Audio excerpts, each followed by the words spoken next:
All right. Hello, everybody. Ooh, where's my clipboard?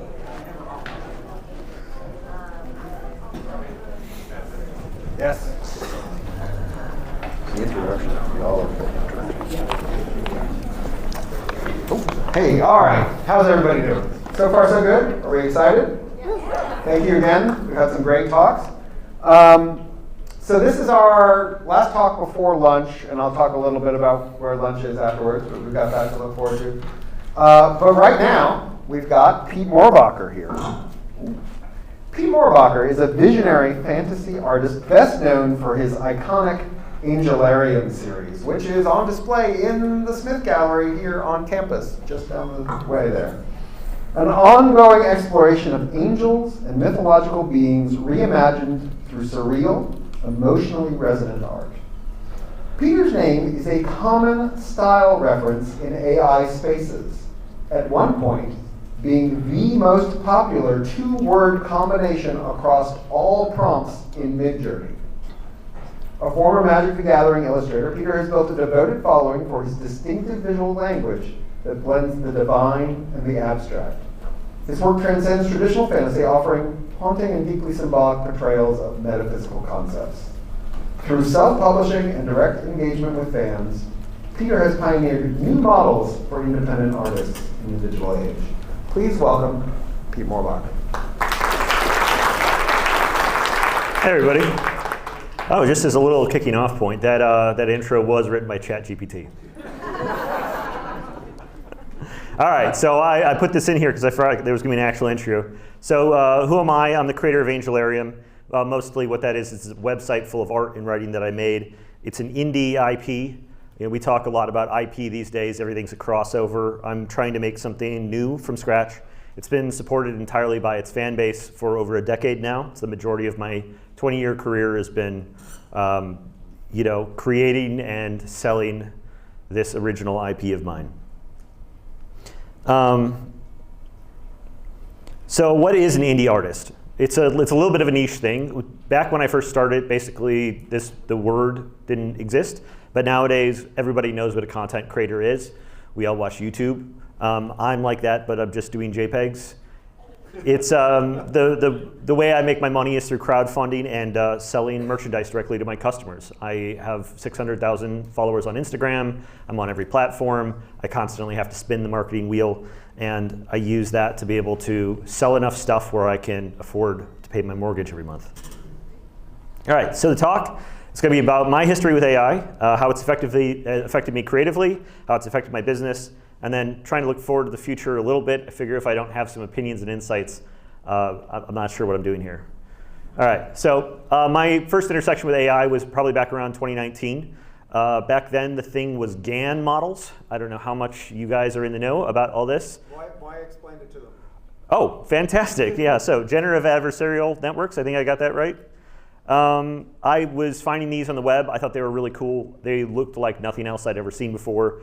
And so I was throwing them into my reference folder alongside of, my reference folder is not mostly other illustrators. It's a mixture of editorial, fashion editorial, design work, architecture, all kinds of stuff.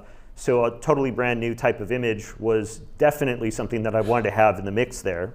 I think these things are, still pretty cool. They're still in there. I still think about them. But generally, not a lot of artists got on board with GAN models just because what they were producing was kind of hard to control, and they were kind of niche, and the results were often a little bit weird looking. And so it ended up being kind of too niche to be controversial. Looking around on the internet for it, I found this headline about the first portrait generated by an artificial intelligence sold at auction for 40 times its originally high estimate. It seems a little quaint now that there's we found a JPEG that an AI model made. Let's spend $1 million on it. And nowadays we've got more than one AI-made JPEG on the internet. So I tried to figure out how to get into it. I tried to figure out how to use AI early on, and I was just too dumb. So I poked at it for a couple of days. I couldn't make sense of it, and so I just kind of forgot about it for about 3 years until diffusion models started to hit. I had a friend who introduced me to disco diffusion which I still have a little bit of a sweet spot for. This was early 2022. And up here's one of my renders from Disco. It's on Google Colab, so you log into like this big block of code, and you rent some server space on a Google server somewhere, and it runs that code. And I thought it was pretty cool. I was in the training data, so I could put my own name in, and I was able to get outputs that were similar enough to my own style that I could imagine using them as part of my larger art process. There is just this sense of like, there are these, I guess vibes is like the word now, but like there was this juice to the images. There's like this resonance that was built into it, but it was also very abstract. So I felt like whatever potential I was seeing in these images, I might be seeing it in my own way, and that it wasn't producing some absolute perfect piece of artwork, but an interesting starting point to build on. And so one of the first things that I did playing with this technology was to take one of these outputs and paint over the top of it. Did a little bit of composition, made it the sort of thing that's kind of like a figure, more into a figure.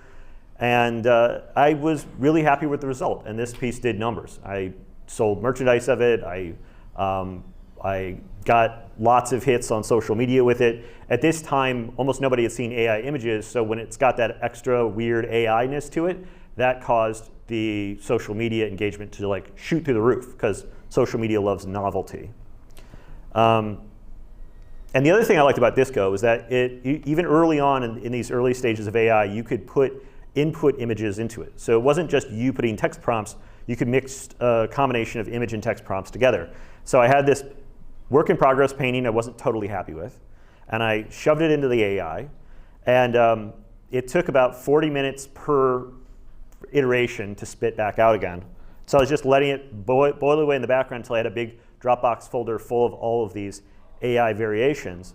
And then I re-collaged them back together along with some more paint over in Photoshop to create an original work that was based off of my image, and the final coat of painting was my own painting, but there were layers of AI contribution somewhere in the middle.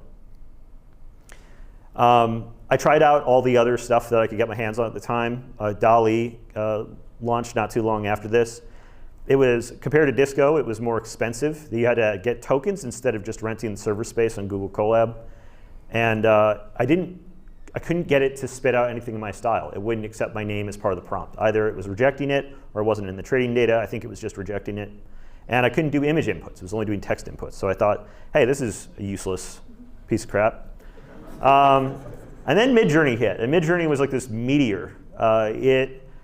Instead of 40 minutes per output, it was churning out 4 inputs in about 30 seconds. It felt impossibly fast for the quality that it was giving out. It seemed like it shouldn't even be real. And the results were even more coherent than what Disco was doing.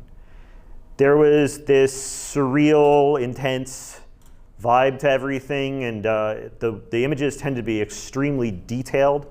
And as you would just sort of like feed in prompts, it was constantly giving you new stuff. It felt like I was feeding pennies into a vending machine that was spitting out little gold nuggets. I couldn't believe that I got to keep these images and use them. It was really addictive.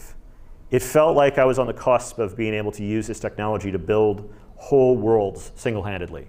I felt like somebody had built this kind of cybernetic suit that allowed me to enhance my creative movements, that I was becoming more strong and agile as a creative person by being able to augment my existing creativity with this technology. And I was in the training data, so I was able to reference my own style and mix it with some of my existing influences to be able to create things that felt like they were on the right branch of what I was going to be building. So 2023, what did I use it for? Like, not a lot, actually. What was weird was, even though I had like this growing folder full of all these images that I was really interested in, they're all really high fidelity. It was like I hadn't thought through the process from beginning to end to make these things. I had just sort of gotten these mostly fully formed high fidelity images. I was trying to collage them together, but I kind of suck at collage. So I produced a couple of weird things here and there, but it never really worked its way into my creative process. And this was during the time, during this time, I got to talk with the Midjourney team a little bit, and they clued me in on the fact that my name was the most popular two-word combination in Midjourney. My hope was that if my name is getting punched into this Discord channel literally millions of times, maybe this would mean I get more traction on my website to sell more books. Because as I mentioned at the beginning of this, that's my primary income. Raising awareness of my work has the potential to directly contribute to my bottom line. And I talked with them about, hey, is there a way where we can surface the names of the artists that are going into here to feed them back some of the value that's being generated by the attention on their work. And we got some changes here or there, but nothing really came together. In the background, behind the AI stuff, I was noticing a real problem was brewing. And that was, as I was relying on automation more and more to try to shortcut a lot of this stuff, by stuff I mean my job, my work as an artist, my skills started to decline. I started to have a little bit of a crisis as my basic drawing and painting skills were not reaching the same levels as I was used to. This wasn't giving me this cybernetically enhanced creativity that I was hoping for. Instead, I was noticing that my muscles were atrophying by using this technology. I swore off using AI around 2024. It's I got into plenty of fights with people about copyright and what was ethical and who people should get mad at, and I thought about what I wanted to do and how it affected my business, how it was affecting my creativity, and at some point I was like, I really need to focus on drawing and painting again, because when I did that, the quality of my work came back. I didn't get permanently worse at art. I was just getting out of practice by no longer using those muscles. So now in 2025, modern diffusion models are incredibly powerful. Way stronger than early disco, way better than Midjourney version 2, and yet, to me, they're still kind of useless, at least for me. So they're making these detailed, intense, evocative pieces of imagery, but let me get into why I'm saying that they don't have value, because I'm not just saying that as to be disrespectful. I'm thinking all the time about where does my value come from as an artist, because it's my job also to convert the value of that art into a business that generates an income. Well, number one, the first issue everybody talks about is copyright. These images I'm showing right here are AI-generated images that I pulled off of Pinterest for my reference folder that I thought were pretty cool, and maybe there was some ideas in them that I would mix with other stuff or whatever. But in reality, you can just take these and just start printing them on whatever you want. You want to start selling merchandise with this art on it, no one can stop you. There is no law against reusing this stuff because there's no protection for AI-generated images. Any AI-generated image you find, you can go and throw on, you can sell prints, you can put them on Magic the Gathering card sleeves, you can put them on t-shirts, and if anybody comes after you, you can give them the middle finger. The other problem is control. These images are very evocative. There's this sense of world building, this sense of this complex backstory. But this is a little bit of a trick that I think we've played on ourselves because of our history with when we've seen art for the majority of our lives, we've understood that it's the culmination of a lot of creative choices from a human being. But the thing that makes these novel and weird is the byproduct of randomness. And when you try to create with that much randomness in the mix, it can be very difficult to create something like a coherent world-building project like I'm trying to build for my business. Another problem is authorship, or maybe I should say accreditation. Part of the reason why my business works, why people want to buy my books, buy my prints, all my merchandise, is because they look online, they see these images, and they understand that it's coming from a creator, and that they're supporting the creator, that there's a vision that's being made specifically by a person. And when you take the personal choices out of it and you automate a lot of that, people will still click on an image, they'll like it or whatever, but they don't really attribute the authorship to the person who did the prompt. Sometimes people who make these prompts feel very attached to the images that are generated, and they say, these are mine. But you still need to convince somebody else to agree with you. And generally, I find people don't agree with the idea that the people putting in the prompts are the authors of the work that's being produced. So by using this, I would threaten my ability to receive credit for the images that are being used in my business. And then, honestly, I think the biggest one for me came down to craft. I just didn't get, this is a dumb business to be in. No one like, a quote I have all the time is I say that nobody got into art because they thought it was a good idea. It's just, I'm not in it for the JPEGs, you know? Like, there's a lot of people that see what I do as the JPEGs are the product, but I think that there's something deeper there. And certainly my own experience of it is deeper than uploading JPEGs to Instagram. I spend 40 hours with a lot of these paintings, and I didn't get into this because I hoped that there was a way to escape the grind of painting. Like, this is the thing that people expect that they're going to do with their retirement. Like, I'm getting to do that for my job right now. To end route around that seems like it defeats the entire purpose of why I got into this whole thing in the first place. So more than a better AI, I just need to spend more time in my sketchbook. You know, I've got this RPG I'm working on, and it just, if I could, there's so many distractions in my life as a, you know, a family man and a business owner and like everything on the internet. If I could just turn off 80% of it, like my sketchbook would be way better for it. And turning away from AI isn't really so much about turning away from AI is turning towards, you know, these much more important aspects of my life. Okay, so what about the money? We got a nice stock photo of people doing business over here. We got high fives. There's probably a PowerPoint presentation. I think they're supposed to be looking at a laptop, but there's no laptop there. Maybe this is an AI image. I don't know. I just looked up business stock photo. So did I make any money from the millions of times my name was used in AI prompts? Did the AI replace and bankrupt me? Well, it's not like there was a lack of trying. There was a number of LoRa's were created over the last few years. I forget what LoRa stands for, but it's a way of training a model to look like a particular thing. You can have LoRa's to like be like, okay, now we're only making cars, or we're only going to be doing art in the Peter Mohrbacher style. And so people made LoRa's for my work. I asked anybody who's going to do it, don't sell it, don't try to trade on it for money. I even hired a friend to, not hired, but I asked a friend to help me make one. And then Midjourney also reached out and said, we'd like to build a Midjourney model that is just based on your style. And then I waited a while and I never heard back. I was like, whatever happened to that? They're like, oh, it sucked and we didn't do anything with it. All the results have been bad. Like this is one from the one that my friend made for me. It kind of looks like my work, but it doesn't look like my best work, and it doesn't look like it certainly doesn't look like a better version of my work. And it's not useful enough to replace me.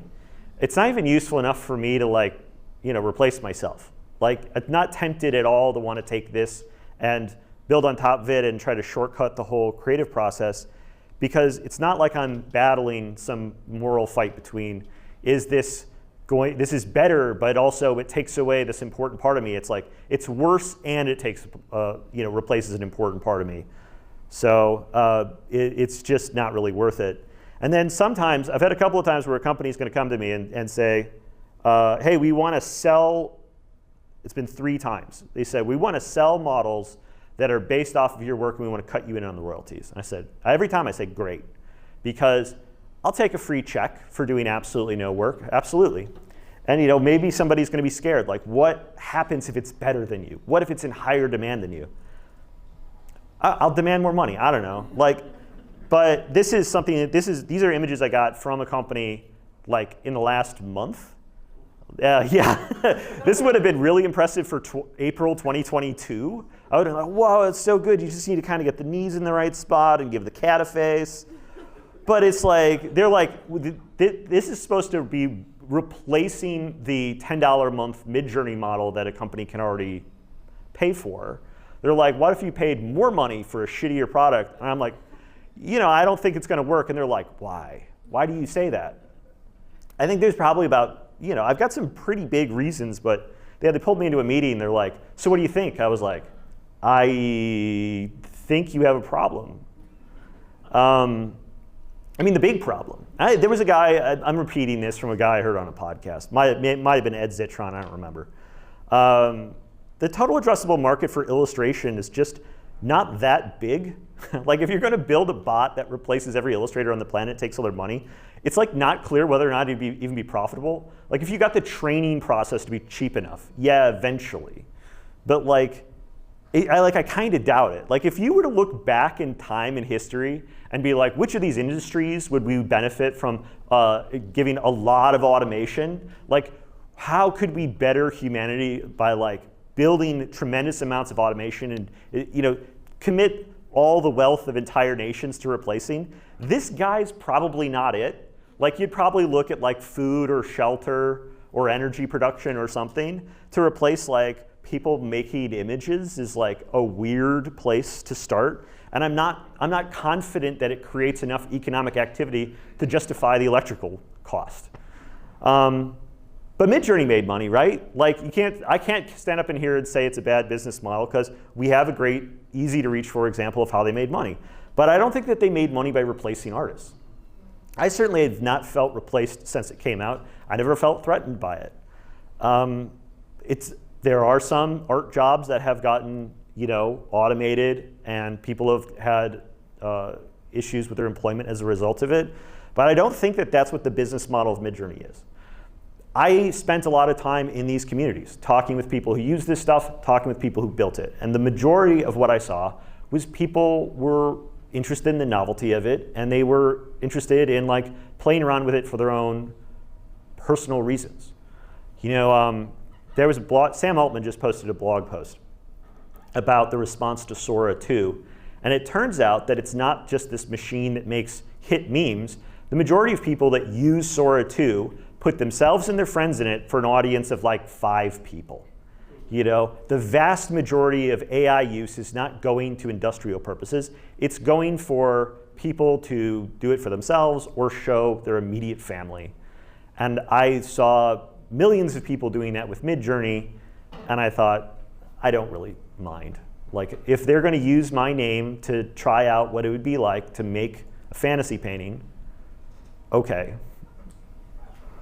And it hasn't really, like if you were to look at this at April 2023, from April 2022 to April 2023, this thing was on this like big upswing. You heard about it in the news, you saw it everywhere you went. It was saturating social media. And then everyone kind of like felt like after about 12 months, they kind of all saw it, played around with it, got their fill, and it's been falling off ever since with a spike once they launched the video model. I mean, they've continued, these spikes correspond originally to the launches of like new versions of Midjourney, I'm guessing. And then you can see the spikes just get smaller and smaller as the incremental improvements fall off. And one of the outputs of this have been some people have really tried to make art using AI tools. I think they're in the minority. As I said, the majority of people are just goofing around. And some people are out there really trying to do some stuff with it. I've got some respect for them. I think that trying to use a new way of making images to make art that couldn't be made in any other medium is interesting. And I don't think that there's a ton of them out in the world, and I don't feel particularly threatened by them. But I do feel threatened. I feel threatened by the idea of mass automation. I don't think that painters will be replaced by diffusion models, but I believe we live in a world of perverse incentives. There's a small number of users, not the ones that are trying to make something that couldn't, a piece of art that couldn't be made in any other medium, but you know who they are. There's a bunch of people living in the global south.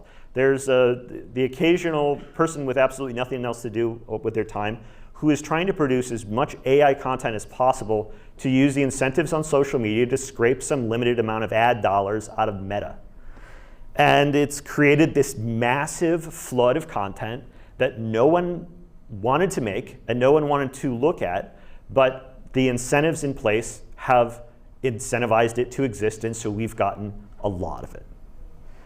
And it's affecting a lot of different things. And one of them, obviously, is trust. Like every marketplace now is full of these listings with AI images. my mortgage is paid every month by me selling stuff on the internet. And so if all the internet marketplaces are losing trust as a result of scammers and disingenuous product listings, it affects my ability to do business globally. And what's really frustrating about this is that this influx of inauthentic listings is benefiting these marketplaces for the time being, because they're charging everyone minor fees to be able to upload Gorilla Couch, And so they look at it and they say, hey, we're not getting a lot of complaints. We're getting more fees. Let's just let it ride, see where it goes. And so we do have winners and losers with this transition. Social media and sales platforms are benefiting. There's increased activity from this stuff. And no one's really out here rooting for inauthentic content. And yet, the system we have is currently benefiting it. And it's benefiting it at the expense of people who want to make stuff. And I think that, I don't even want to draw the line between people who are using AI or not, but authentic creators who care about what they make, who post stuff on purpose on the internet because they want to share it with people, they're the ones who are having a harder time these days. It's not just the trust, it's the space, the oxygen in the room is being taken up by this wave of slop that's being created, that's being incentivized by these platforms that benefit from this kind of traffic. Over the years, the way that I've acquired customers is by having my work shared and reshared. People find it from me on Instagram, but they also find it from image sharing sites like Pinterest. And now we go on Pinterest, 60% of the images are AI. So I've got 60% less of a chance of having my stuff served, because there's just there's a very, very small number of people who have this outsized footprint on the internet, and now I need to exist in an ecosystem that is being slowly adulterated, like sawdust being put in the bread. And it's not getting better right now. It's getting worse. The Vibes was just launched. I don't think, is anybody using Vibes? This doesn't sound like a product that anyone was really asking for, but they're building the AI slop generation directly into the social media feed at this point. You can just type in short form videos that you want to see, and they're pumping them out by the millions, theoretically.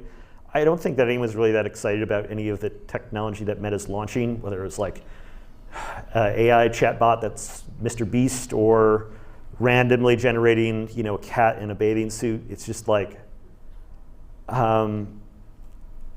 one's really cheering for this stuff, but there are these internal conversations. The people who are looking at the metrics are splitting into camps of being pro-slop or anti-slop, because they're aiming to produce certain metrics for their investors. And there is a case within places like TikTok and Instagram and YouTube that this is going to benefit their business by doing more of this. And there's people internally that say, no, it's a terrible idea. And while the jury's out, they're running the numbers by launching it and giving it a try. You can tell me this is the future, and I might believe you. I mean, I've definitely never seen anything like this existing before. But I just have a hard time. I'm skeptical that this is worth the billions of dollars being spent on it. What is this really pushing the industry of humanity forward? I don't know. So copyrights.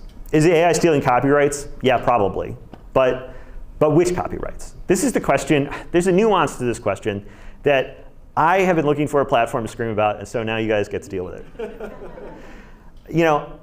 As an indie artist, I'm one of the only artists in the entertainment industry that actually still retains their copyrights. The majority of artists working in entertainment either do freelance contracts that are work for hire, so the company owns the product, the copyrights of all their products, or they work internally at a studio. It's the same deal.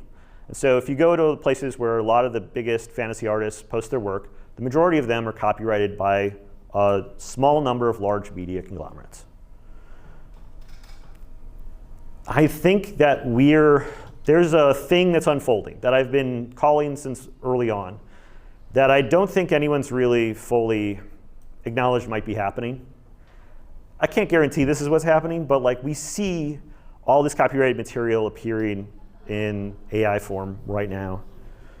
And I don't think that Sam Altman thinks that this is legal, but I don't know if it needs to be, because it's like it feels like it's only a certain amount of time before it turns out that it's fairly affordable to just buy up the companies that own the rights to this stuff. If you're gonna be spending trillions of dollars to make AI anyway, why not spend an extra billion to go buy like some media company that owns all the copyrights, and then you can just do it legitimately?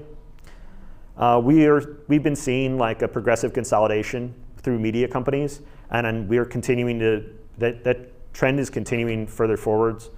There was a little bit in the last administration with Lina Khan trying to push back, to reduce the monopoly power of a lot of these companies, either break them up or to block mergers, and that largely didn't succeed. And there's rumors right now that Netflix is going to buy Disney. And so, I think about this, the thought experiment I run in my head over and over again is imagining an AI that is owned by these media companies.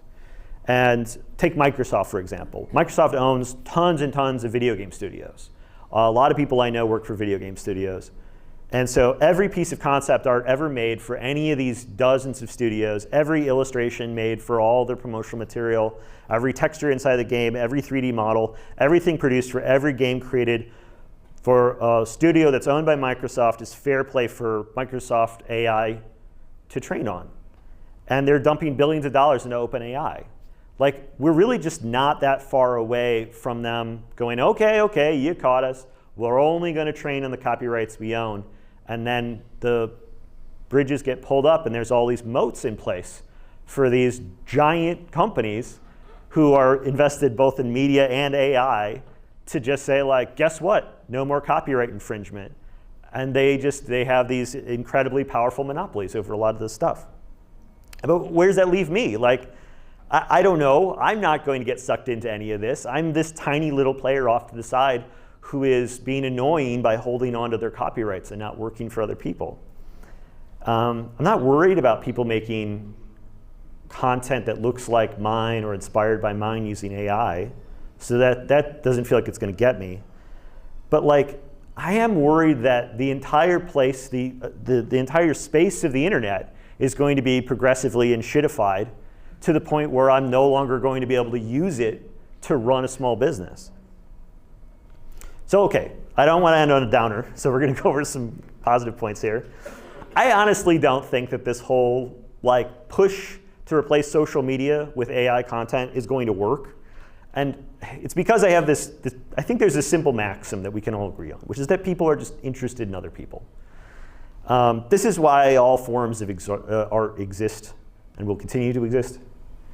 It's sometimes interesting to watch a machine do a thing that you thought only a person could do. We're all very interested in chess playing robots. And then you see a robot do a funny dance on YouTube and you go, holy shit, I can't believe it's doing that. It's cool. It's novel. We like it. But replacing all of social media is a really tall order. Most of social media is nonfiction, I guess. This is just coming off the top of my head. Maybe someone get me wrong here, but the things I see on social media are news, reviews, vlogs, tutorials, live performances. This is not just people typing into a thing, oh, invent me a new Harry Potter or whatever. I don't think that's what people are watching most of the time. Maybe they're watching Harry Potter cut down into 59-second chunks and then watching it serialized on TikTok. That's a different thing, but I think the idea of trying to replace all of these real life experiences that are being recorded on video with artificial ones is kind of an absurd claim. We have interest in what other people are doing, real people, places, things, animals. Every once in a while someone gets tricked by a bunch of bunnies jumping up and down on a trampoline, and they're like, how? And they're like, oh, check out this crazy thing that happened. But then no one's like, I want to go to the app where I get to see all different kinds of pictures that kind of look like animals jumping up and down on a trampoline. At the end of the day, we want to see someone's actual dog being goofy and jumping up and down on a trampoline. This is the shit that my wife shows me on her phone. Everyone turns around and check out this bird. And I'm like, she doesn't do that for a fake picture of a bird. She wants to see like a real bird that's got a goofy looking face. Like, this is not that complicated. And like, once the novelty wears off, it takes about a year, before the stuff starts to fall off, but it's going to fall off. We're just interested in the world, the one we're sharing together. And so for me, I am making a little bit of a pivot in light of all these changes. I used to just get by off of posting really good JPEGs. I'd be like, guess what? You want to see like the craziest painting? Check this out. And I would just post up JPEGs and I'd get a bunch of likes and subscribers and followers and people buy stuff from me. And I saw that starting to fall off. So I've switched it up. I'm now doing more video about the process of making paintings. And not necessarily as tutorial, but as an insight into the human experience of what it's like to be making a painting. I talk about what's going through my head while I'm doing these little 59-second videos that walk from the beginning to the end of a painting I'm making. They're mostly reenactments, but they're still genuine human content. The captions are being written by me. The brushstrokes are really coming from me. It's really my art. And this is hitting with people. And I think that I've advised to other artists, this is the kind of thing people want. They don't just want to see a great painting, certainly not on their phone. They want to have some, it's a little maybe paradoxical that we're looking to our phones to find human connection. But I really think that's what people want. And so I want to use my presence online to provide people an insight into, what I'm up to. And in this case, it's making paintings. So the landscape's changing. I just don't think that what I'm doing is going anywhere. And I think there's a lot of rich and powerful people who are doing their best to ruin it. But I'm not convinced that they're going to succeed. All right, that's all I got. Thank you very much. Yeah, I'm open for questions. Anybody got any hot cues? We have plenty of time for questions. We'll go over here. Hand shot right up. Hello. Hi. I was on board with you until you did that weird pivot to these time-lapse videos. And I teach painting to students. Mm-hmm. And just 2 days ago, I gave a whole lecture on how these time-lapse videos, I think, are really hurting students. Mm-hmm. Because it flattens out the experience. It gives them this weird dopamine rush in 59 seconds, like you said. And then when they get in the studio to actually try and do it themselves, they just give up, like there's no end. And I know you said that it's because, of that's what the content people want. But, TikTok and stuff like that, short form videos, it rewards a complete watch, which boosts it in the algorithm. And I just wonder what, and of course, not just you, but I just wonder what all this does to, when we're trying to educate students to have patience and perseverance. And I see them all the time say, yeah, but I saw this guy on TikTok. And I said, but what about, for 20 years that they've been doing this, right? And of course, it's all common sense. I don't know how I feel about that. Yeah, I can see that perspective. One of the big things that is a constant in my videos, in my captions, is that I talk about this in particular. My art process is not one that's full of a lot of automatic things that just happen. I have an ongoing meme about that rendering's easy, it just takes 10,000 brushstrokes. And I'm only showing one or two, but I turn off my layers to show what these painting layers look like and demonstrate that it's not a matter of tricks, it's not a matter of learning some automated way of doing it, but to reveal to people that sitting down and doing this in the most manual possible way is emotionally satisfying and it's productive as far as making art is concerned. So I think that getting that message out through short form video is possible. I think that people watching short form videos is not an effective way to learn, and I don't see this content as being educational. I think some people tell me it's inspirational or they've gotten a lot of education out of it, and that's good, but the reason they exist is really to try to it's not for artists. I make the short form video for people who are non-artists who want to observe a process that they're interested in. Like one of my slides had a picture of a YouTuber named Alex Steele, who's a blacksmith. I love watching Alex Steele's videos. They're massively popular. I don't think that they're for blacksmiths, you know? I am interested in the way that you make Damascus steel, but I'm not taking notes so that I can go and, I don't think I would look to him to learn how to make Damascus steel. And so it's my aspiration as a video creator to be filling a similar role. I'm down with that, but I don't know how old you are, you got a whole career behind you. I just wonder if an 18-year-old kid was like, I want to learn how to make Damascus steel, that's where they are getting the content from. And I can totally respect that you say it's not for artists, and I will share that with my students, right? Because they all look up to you. So I think that's fascinating. But it doesn't change the fact that that's where our young artists are starting their journey. I think that my own experience starting my own journey was that I looked to all the wrong sources for educational material when I was first getting started. And only by staying on the tracks and just like sticking with it over a long time did I understand what was actually educational for me. I think that students getting that wrong sounds pretty normal. I'm not sure that there's a way to avoid it. I think that your role in trying to steer them is really helpful.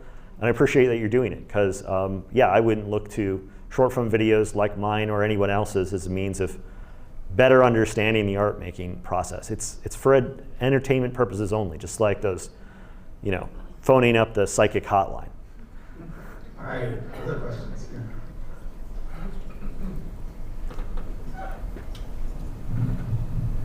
Fascinating presentation. Throughout your presentation, you shared your journey of AI, or with AI. I'm curious to know if you view that through this journey, it's helped you refine your value, your business proposition, or help you understand more about what you are offering your community through this process. And in that sense, does that create value for, I don't know, if it's AI, your business, or that connection between art, business and art? Yeah, I think I already had an idea on the ways in which art was valuable beyond just being a pretty picture before AI came out. And so my initial reaction to when everyone got very nervous, like, oh, they're gonna replace us with a bot. I was never that nervous about it because I always saw the art making process and like the role of a professional artist within a studio as going beyond just a wrist that like prints out an idea. And I never saw AI as really fulfilling a lot of those needs. And so I felt like I understood this early on. I certainly did feel like I came back to these same ideals again and like kind of rediscovered them by taking this round trip, this weird little detour. It took me off track for a little bit. But it really did just bring me right back to where I started. These are all perspectives that I've had prior to playing around with AI.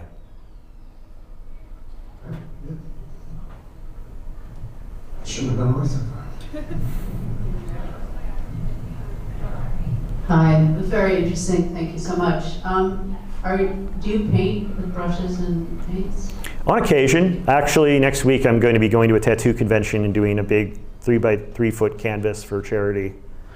But the bulk of my work is digital. I started as a digital painter at the beginning of my practice, and it's what I've specialized in.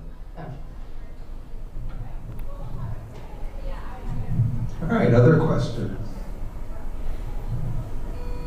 I have one. Yes, you there. Did Midjourney ever offer you a specific number for that? Like a payment? a dollar? Like what was the dollar amount they were willing to put on the Pete Mohrbacher? They said, hey, we want to try to see what it would look like to build one based off an artist. Would you be down? And I said, yeah. I gave them a Dropbox folder with every one of my paintings in it. It's like I felt a little bit like a. Did they say like, and you will get No. $500 a week or? No. I really thought it was just interesting for me to stick my head in an alligator's mouth and see what would happen. You know, everybody else was so worried. They're like, I'm deleting my ArtStation. Everyone, during the same exact moment, everyone was like, I'm deleting my ArtStation, I'm deleting my DeviantArt, they're going to steal from us. And I was handing over a Dropbox folder full of my art to the #1 AI creator going like, go ahead, try it. And I think my art is particularly like useless for this purpose. Like there's some artists who have very predictable styles, like, and so it's very easy for them to make like images of people in that person's style. But most of my paintings don't have faces in it. And so oftentimes, like I've done experiments where like, here's a sketch. Let's see what the AI does with the sketch. Head's on backwards. It can't figure out what an arm or a leg is. I look at it and I go, oh, I understand what the flow of this thing is, the idea of it. The average person could look at a sketch, one of my sketches, still rough, and go, I see where you're going. AI has no freaking clue. And so I mean, they just stacked on top of my existing like lack of fear over what this thing would do. But yeah, if they had produced a really useful thing that they wanted to offer as a paid product to people, I would have negotiated the hell out of it. I would have tried to get as much money as I could out of them. And with all the other companies who are asking me about, hey, can we do a licensing deal with you? I'm going to argue for the most aggressive amount of money that I can out of them. I was really, I was curious. All this seemed like a miracle at first. Who knows where the boundaries are? During 2022, it felt like every week these things got twice as good. And now, like, boy, it feels like it's leveled off. I don't know where the top end of this goes, probably above where we are right now. But I'm pretty confident it can't do what I do. Last call. All right, here we go. Coming up. Two more. If You got time I for was this going to one? say, if you want to look at the end goal of AI, look up the vanishing gradient problem. Okay. That's the end of AI. Why don't you just tell us what the vanishing I gradient don't is? understand it. Oh, okay. This group of people. All right. Well, we can look at has anyone ever heard of the vanishing gradient problem? All right. Well, I'll figure it out during the lunch break. It Okay. can't be that complicated. We had a question over here. All right, well, just for the recording. Your slide about Microsoft and OpenAI and how they're training their models on video games. I don't know what they're training their models on. I just know that they're both under the same umbrella. So Yeah. if there was any legal question, I'm sure they would be able to Well, get I around was it. just going to say, and somebody can correct me if I'm wrong, but they're also training their models on everybody that has SaaS, like software as a service. Uh-huh. And for all the academics in here, I don't know if you know, but if you're using the learning management system Canvas, the chat has been integrated into it. And so some of our institutions, when you go back to the companies owning the IP, some of our academic institutions are training their own models and LLMs on our comments for students inside of Canvas. And so the rubrics and everything that we leave inside Canvas can now be integrated into the LLMs that our institutions are building.